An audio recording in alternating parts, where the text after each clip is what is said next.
it's no knock, but like there seems to be an obsession about it that I just didn't really jive with.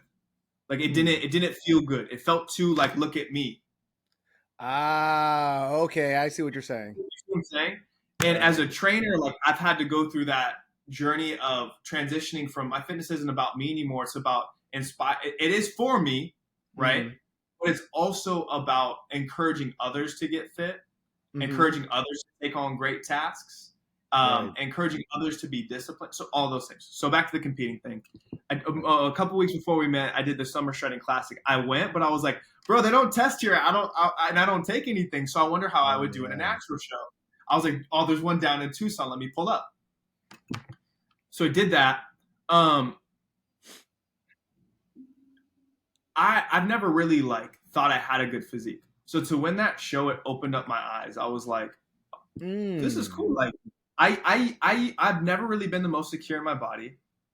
I've always been very hypercritical of self and my potential growth. And I just got my pro card in physique. It doesn't make sense.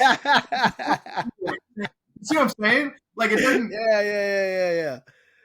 So I was like, okay, like, what do I do now? And what's cool is like, and I had a couple clients compete recently. What I told them is this: the competition stage is not about the stage.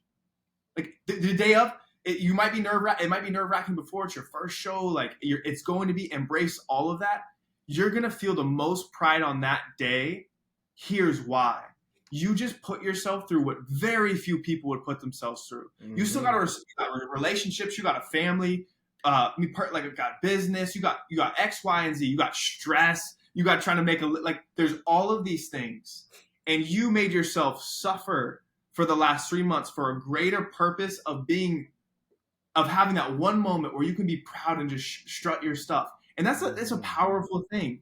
And it's so encouraging to the people around you. I always say, like, your transformation's bigger than you. People get to look at that and say, Alan got his shit together. I can get my shit together. Right. So the way I perceive it now is that same thing as fitness has always been, is like these shows are now my progress metrics. Win, lose, get last place, which is a strong possibility this next show. No, stop. No. You can't do that shit now.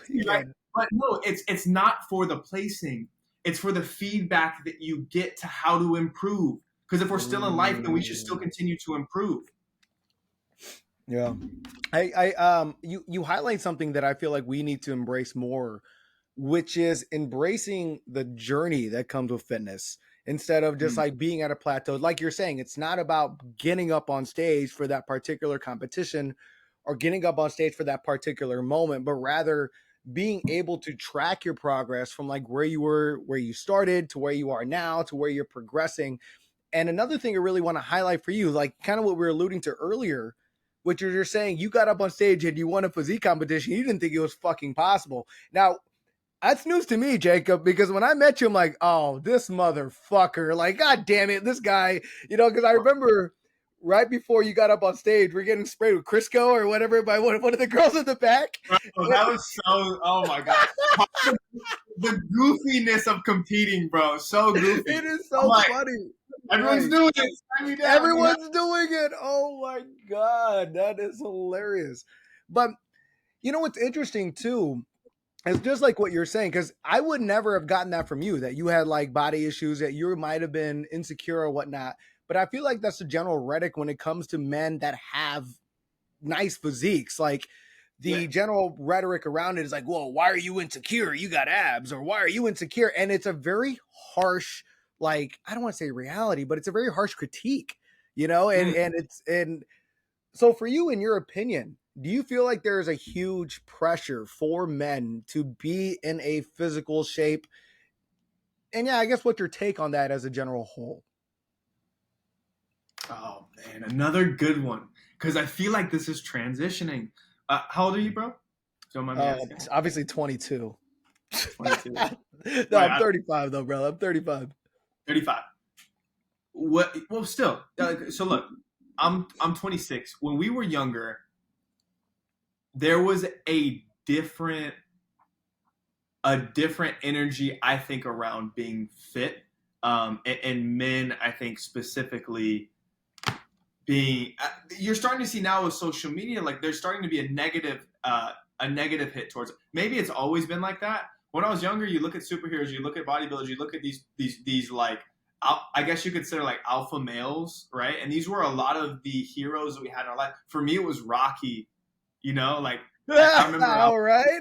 I always tell this story because I think it's so funny looking back. Because when I see younger kids, I'm like, I was doing that at that age. Like, for instance, my client brought in his 5-year-old son. When I was 5 years old, I would watch Rocky and do push-ups and sit-ups in front of the TV. That's a trip. But like, I was so moved by that kind of underdog story, right? And so, Right. in terms of the pressure for men to be fit, I feel like it's definitely there. Mhm. I think there's a lot of pressure in general. You were talking about it recently in one of your clips that I commented on. There's a high standard, I think, that comes with being a man.